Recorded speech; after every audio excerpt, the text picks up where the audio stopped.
Far from the resignation speech that many expected to hear from Zimbabwe President Robert Mugabe Sunday, the exact opposite happened. In a 20-minute televised speech, which showed President Mugabe flanked by the uniformed generals who have been holding him hostage since they took over the state last week, on side, and his support team on the other, President Mugabe instead reinforced his position as the head of the country, and offered a recognizance of sorts for the military's action. I, as the President of Zimbabwe, and as the Commander-in-Chief, do acknowledge the issues they have brought my attention to, and do believe these were raised in the spirit of honesty and out of deep patriotic concern for the stability of our nation and welfare of our people, said President Mugabe. Echoing the very denial by the military when it took over the state broadcaster, Tuesday, that there was no coup, President Mugabe assured the nation that while a few incidents may have happened during what he called the operation, nothing was harmed beyond repair.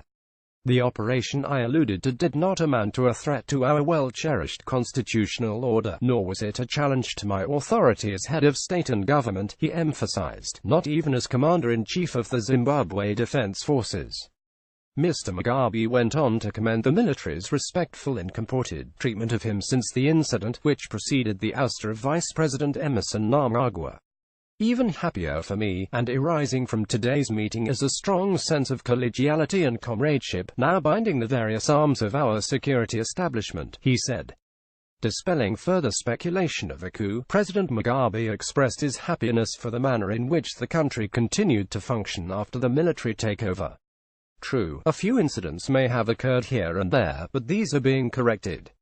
I'm happy that throughout the short period, the pillars of state remained functional, President Mugabe said. Praise for country's citizens. Further surprises followed as President Mugabe expressed admiration for the citizens of his country, who to the day before had turned out in one of the largest crowds ever seen in Zimbabwe, to demand his resignation. President Mugabe acknowledged the concerns that have come from the citizens, many who showed anger and frustration at his 37 years in office.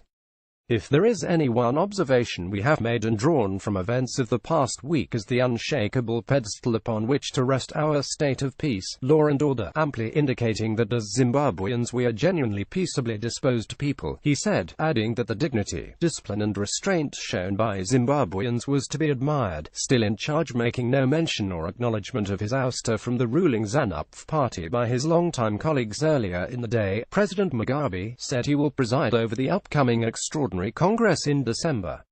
The Congress is due in a few weeks from now. I will preside over its processes, which must not be prepossessed by any acts calculated to undermine it or to compromise the outcomes in the eyes of the public, said President Mugabe, disregarding his party's resolutions Monday, which have now earmarked the occasion to enforce his ouster as the party leader, first secretary and presidential nominee, and transfer the titles his ousted Vice President Emmerson Mnangagwa, who will be confirmed at that same Congress. Fixing the economy. Among the various issues the military raised when it took over the state broadcaster was the state of the economy, which it said had been underdeveloped for the past 5 years due to the squabbling in the ruling ZANU-PF party. In response, President Mugabe said it was true that the internal turmoil in his party had given the appearance of neglect for the economy and the well-being of the citizens of the nation. He vowed to change that in the future. Amidst of all this, flagship projects already adopted by government stood stalled, mired in needless controversies, Mr. Mugabe acknowledged.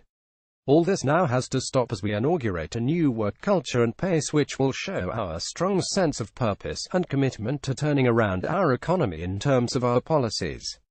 For examples, Mugabe cited the party's economic blueprint ZIMASSET and development projects underway to help people in rural areas and growth points. War veterans. Another bone of contention raised by the generals, which triggered their state takeover, was the purge of the party's members who had contributed to the liberation of the country. Among these were ousted Vice Presidents Emmerson Mnangagwa and Joyce Mujuru, who was fired in 2014. President Mugabe, who has lost the support of many of the war veterans who have openly challenged his leadership, said he would change that, and take better care of the veterans, and recognize their contribution. We still have in our various communities veterans of that founding struggle who might have found the prevailing management of national and party issues quite alienating. This must be corrected without delay, including ensuring that these veterans continue to play central roles in the lives of our nation, Mugabe said. President Mugabe has until noon on Monday to offer his resignation, or the party's chief whip will start proceedings to recall Mr. Mugabe, using a constitutional provision.